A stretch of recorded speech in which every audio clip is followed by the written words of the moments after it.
मायावती ने राहुल गांधी की आरक्षण पर सफाई के बाद एक बार उन्हें फिर घेरा है और एक के बाद एक कई एक्स पर पोस्ट किए हैं।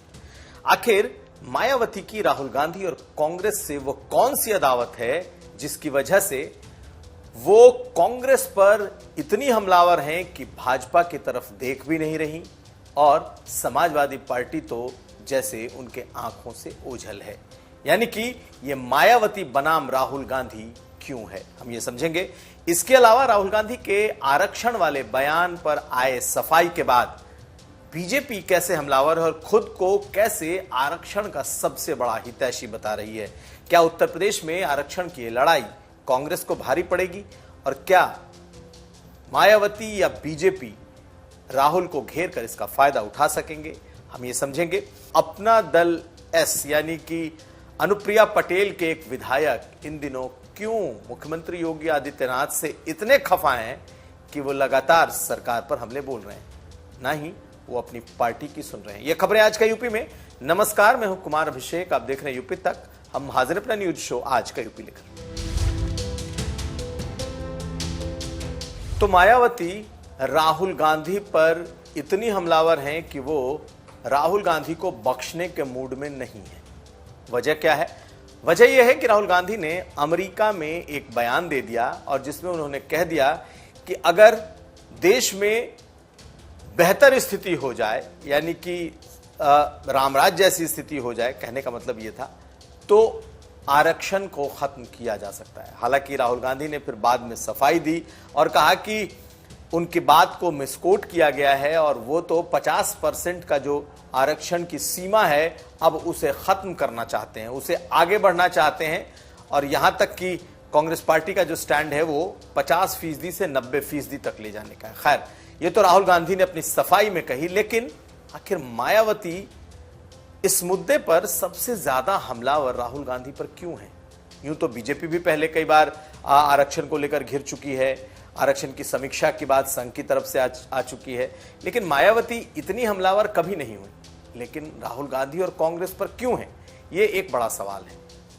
और समाजवादी पार्टी की पूरी तरीके से जो खामोशी है वो क्यों है? दरअसल समाजवादी पार्टी आरक्षण के इस पंगे में खुद को नहीं डालना चाहती। राहुल गांधी ने जो बोला है वो राहुल गांधी समझें, और मायावती इसलिए क्योंकि मायावती को लगता है कि पिछले कुछ चुनाव से उनका जो वोट बैंक कम हो रहा है, खासकर दलितों में उनका जो अपना वोट गिरा है 2024 में, ये वोट गिरकर ज्यादातर वोट या यूं कहें लगभग सारा वोट इंडिया गठबंधन को चला गया। राहुल गांधी दलितों के नए मसीहा बनकर के निकले थे, दिखाई दे रहे हैं, हाथों में संविधान लेकर घूमते हैं, बाबा साहब की बात करते हैं, और ये बात मायावती को हजम नहीं हो रही, उन्हें चुभ भी रही है।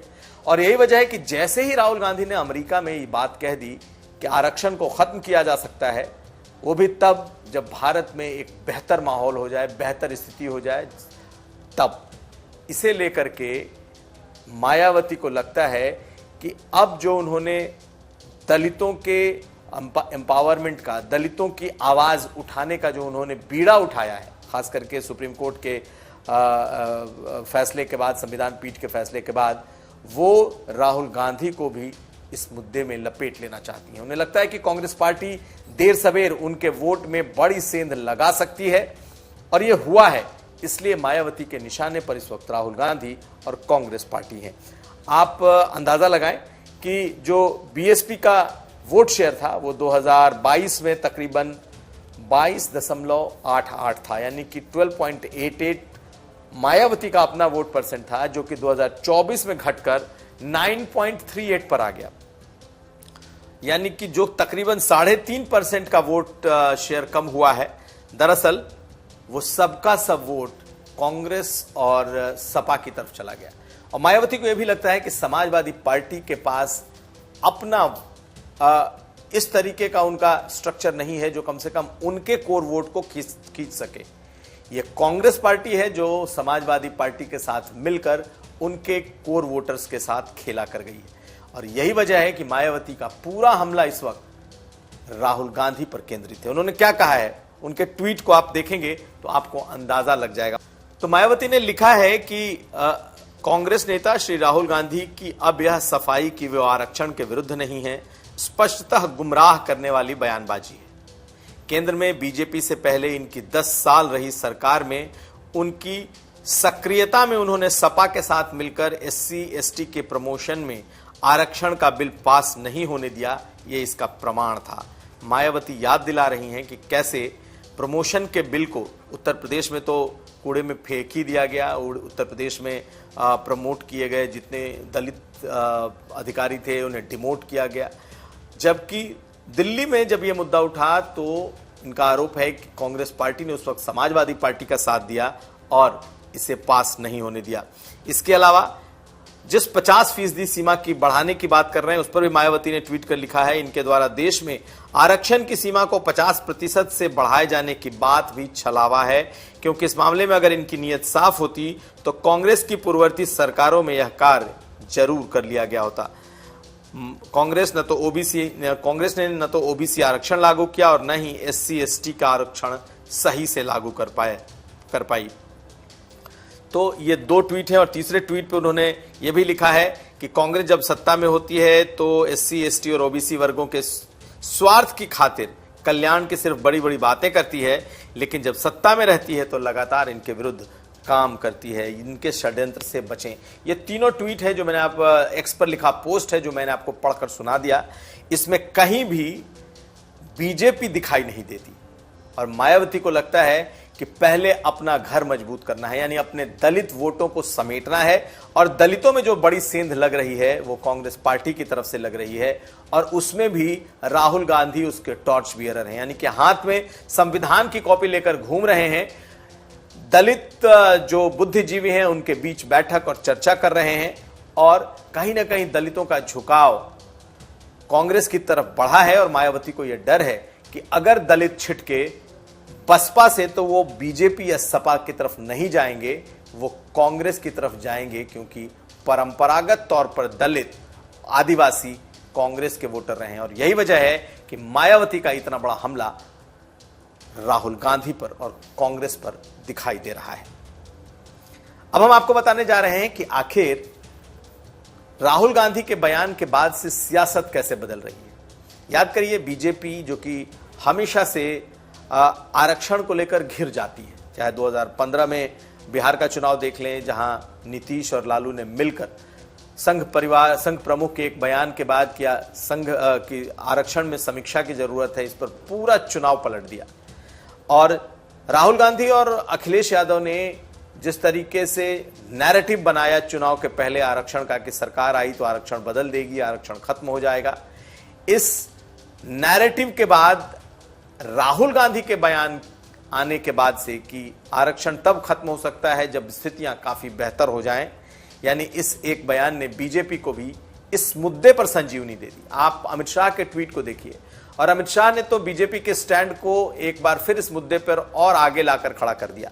उन्होंने कह दिया कि जब तक बीजेपी है तब तक आरक्षण को, दलितों पिछड़ों के आरक्षण को कोई छू नहीं सकता। देखिए अमित शाह का ट्वीट, अमित शाह ने किस तरीके से मौके पर चौका मारने की कोशिश की है और उन्होंने राहुल गांधी के अमेरिका में दिए गए इस बयान पर एक तरीके से स्कोर करने की कोशिश की है। तो राहुल गांधी इस वक्त डिफेंसिव दिखाई दे रहे हैं, अपनी तरफ से सफाई जारी कर रहे हैं और बीजेपी, मायावती ऐसी जो नेता हैं, बीजेपी जैसा दल, मायावती जैसी नेता और अमित शाह जैसा गृह मंत्री अब राहुल गांधी को इस मुद्दे पर घेर रहा है। तो इस वक्त आरक्षण के मुद्दे पर कांग्रेस घिरी है और अब देखना है कि क्या राहुल गांधी की बात पर लोग ज्यादा विश्वास करते हैं या फिर मायावती को एक बार फिर से ज्यादा तवज्जो मिलती है। अब अगली खबर। पिछले कुछ वक्त से आप विधायकों की नाराजगी के सुर उत्तर प्रदेश में नहीं सुन रहे होंगे कि कोई विधायक खड़ा हो और मुख्यमंत्री योगी आदित्यनाथ के खिलाफ कोई बात कहे। दरअसल पिछले कुछ दिनों से पर्दे के पीछे एक बड़ा काम हुआ कि सभी विधायकों से अलग अलग तरीके से बात की गई। मुख्यमंत्री ने सबों से बात की और कई विधायकों से वो लगातार टच में हैं। लेकिन आज अचानक ऐसा हुआ कि पिछले 1-2 दिनों में एक विधायक ने प्रशासन के खिलाफ मोर्चा खोलते खोलते मुख्यमंत्री तक के खिलाफ मोर्चा खोल दिया। ये विधायक विपक्ष के नहीं हैं, ये विधायक एनडीए के हैं। नाम है विनय वर्मा और ये सोहरतगढ़ सिद्धार्थनगर के विधायक हैं। पार्टी है इनकी अपना दल एस, यानी कि अनुप्रिया पटेल की पार्टी। और ये अपनी ही सरकार, अपने ही प्रशासन के खिलाफ धरने पर बैठ गए। और धरने पर बैठे तो हालांकि इनकी पार्टी ने भी इनका साथ नहीं दिया।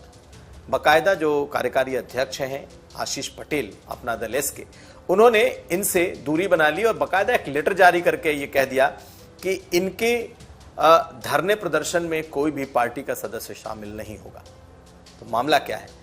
दरअसल विनय वर्मा प्रशासन से बेहद नाराज हैं। उनका कहना है कि कई मामलों को जब उन्होंने प्रशासन के सामने उठाया तो जो जिले की कप्तान हैं प्राची सिंह, वो उनकी कोई बात सुनती ही नहीं। उन्होंने विधायक के खिलाफ सभी थानेदारों को इंस्ट्रक्शन दे रखा है। यही नहीं, वो जब सिद्धार्थनगर की मीटिंग ली थी मुख्यमंत्री योगी आदित्यनाथ ने, जिसमें सभी विधायक वहां के जनप्रतिनिधियों को बुलाकर बात की थी, उस मीटिंग में भी विनय वर्मा ने यह कहा कि उनकी बातों को नहीं सुना जा रहा है, उनके जेन्युइन जो कंप्लेंट्स है उनको नहीं सुना जा रहा है। उन्होंने एक दलित परिवार का मुद्दा उठाया कि इस दलित परिवार के साथ अन्याय हो रहा है और पुलिस कोई कार्रवाई नहीं कर रही।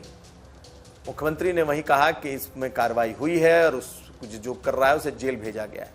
अब कई मामलों को जोड़ने के बाद विनय वर्मा बैठ गए हैं धरने पर। उनकी पार्टी उनसे अलग हो गई है और वो अब प्रशासन के साथ साथ मुख्यमंत्री योगी आदित्यनाथ और योगी सरकार को भी नहीं बख्श रहे। तो बहुत समय के बाद कोई एनडीए का विधायक अपनी ही सरकार के खिलाफ मोर्चा खोलकर बैठा है। सुनिए कैसे अपनी ही सरकार के खिलाफ बोल रहे हैं। एसपी और थाने और प्रशासन के खिलाफ तो कई बातें उन्होंने कर दी, अब सरकार के खिलाफ क्या कह रहे हैं ये भी सुन लीजिए। हमारे यहाँ जब से प्राची सिंह जी आई हैं, सारे थाने को, इंस्पेक्टर को कह दिया विधायक की नहीं सुननी। उनको ईमानदारी पैरवी अच्छी नहीं लगती। उनका जेब भरते रहिए, उनके एसओ का जनता भरे तो वो अच्छा लगता है। उन्हें थाना चेंज करना अच्छा लगता है, पैसे लेके चेंज करना तो अच्छा लगता है। विधायक कंप्लेंट करें तो उनको लिखित चाहिए, लिखित में फिर अपने एसओ को बरी कर देंगे और कप्तान को बोलेंगे आपकी गलती होता। मतलब हर चीज़ थाना को, आज हर थाने की कीमत, चौकी की कीमत कर दी है प्राची सिंह जी ने। कप्तान साहब ने जिला का भ्रष्ट कर दिया है। सारे एसओ इनके वही एसओ हैं जो पैसे दे दे के अपने पूरा, और उसका पीड़ित कौन है? जनता को भुगतना पड़ रहा है। किसको भुगतना पड़ रहा है? जनता को भुगतना पड़ रहा है। आज मुख्यमंत्री जी को ये तय करना पड़ेगा, जिसकी जनता के वजह से हम विधायक बनते हैं और माननीय मुख्यमंत्री जी हमारे विधायक के मुख्यमंत्री बनते हैं, उनके लिए वो कप्तान जरूरी है, क्या विधायक जरूरी है, क्या जनता जरूरी है, ये उनको तय करना है। तो आपने सुना। खैर, इस वक्त योगी सरकार में बहुत ज़्यादा कोई विरोध के सुर नहीं दिख रहे और विधायकों से मुलाकातों का सिलसिला जारी है, लेकिन हमारी नज़र इस पर भी बनी हुई है। तो ये था आज का यूपी। हम कल फिर हाजिर होंगे, तब तक आप देखते रहिए यूपी तक।